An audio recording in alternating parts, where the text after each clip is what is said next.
Hi, I'm Suzy Cohen, America's most trusted pharmacist and the author of a bunch of books. Actually, I've been in hiding for the last year, and I've been writing a new book which is out now. It's called Diabetes Without Drugs, and it's available through Rodale online. It'll go to paperback in November 2010. Today, though, I'd like to talk about something that is near and dear to my heart, which is multiple sclerosis.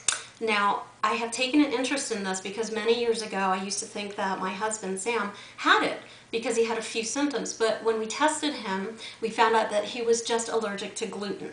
So if you have MS, consider getting testing for gluten, because gluten is the protein in wheat, and if you're allergic to it, it can make you look like you have all kinds of neurological symptoms. And when you get the gluten out of the diet, you get well. So this might be a treatment option for some of you with MS, or maybe it might just make things a little bit better for you. So please consider that. Now, the next thing I want to talk about, I'm very excited about, it's a new discovery. It's called CCSVI, and when I first heard that, I thought, what is this, like a new cop show, like CSI Miami or whatever? I don't even watch those, but anyway, I Googled it and I studied it, and I made it my mission to learn because I found out that people were getting cured and getting significantly better with the CCSVI. So what is it? It stands for chronic cerebrospinal venous insufficiency, which is a big way of saying that basically you can't get blood to flow properly out of your brain. So there's this venous insufficiency. Basically, they're occluded. And we're referring to the jugular veins or the azygos vein.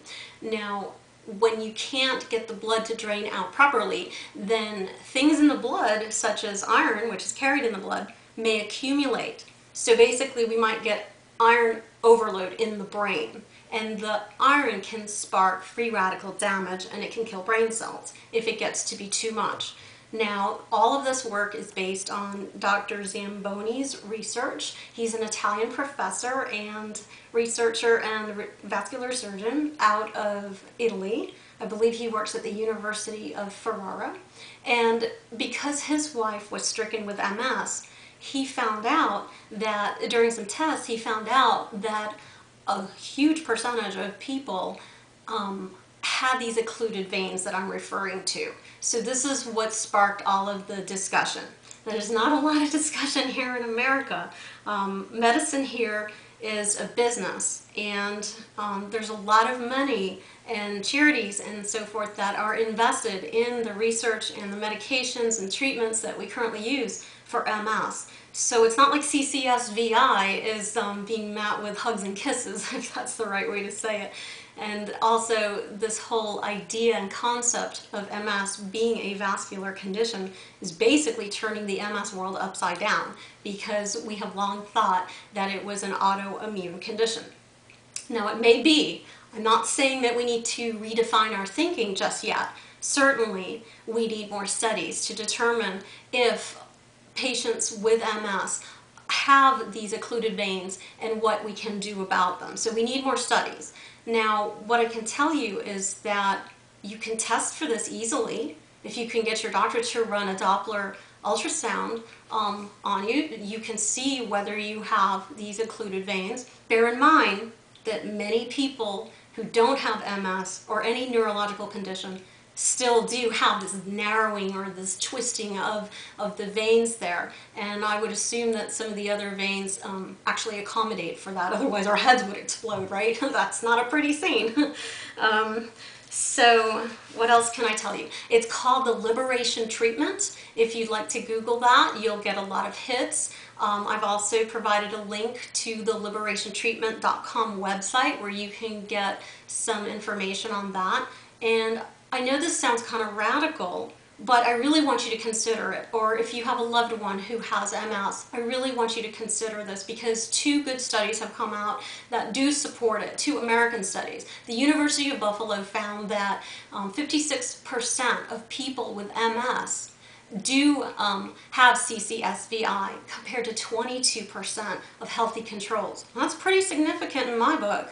And if you watch the videos and see what some of these people look like after their surgery, which was done overseas, we're not doing it here in the States, then, I mean, it is just jaw-dropping.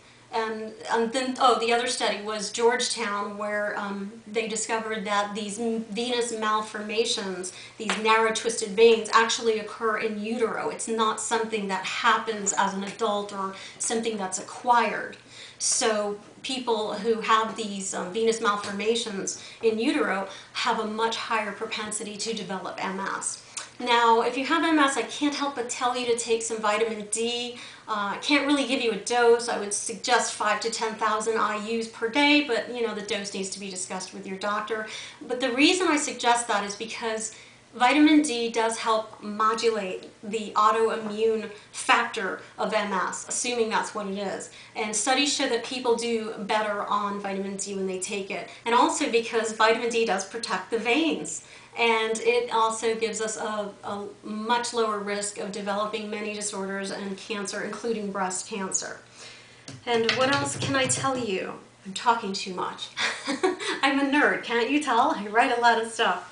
I think that that's basically all I have to say. I guess in summary, the CCSVI treatment helps allow blood flow properly to and from the brain, particularly out of the brain. When you do that, you lessen the pressure there and you can help, in particular, get the iron out.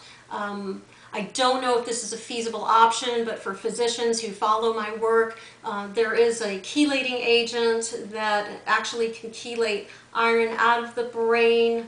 I believe it is I gotta find it here. I'll put it on the screen when I'm done filming this. Deferoxamine or something like that. And it can actually chelate iron from the brain because it penetrates the blood-brain barrier. I'm not sure we want to do that, again, because I'm not sure if the blood flow is proper, but I just want to get that out there just as a possibility, because anything I say might be helpful to some of you. And I know that I'm helping you. Thank you for your notes, and keep them coming. Follow me on Facebook and Twitter. And also, please do sign up for my newsletter, because I give you a lot more information in my newsletter and also in my tweets and Facebook posts. Not everything can go to press in my newspapers. So these other areas of communication are ways that I can help you feel better and live better. And I'll see you next time.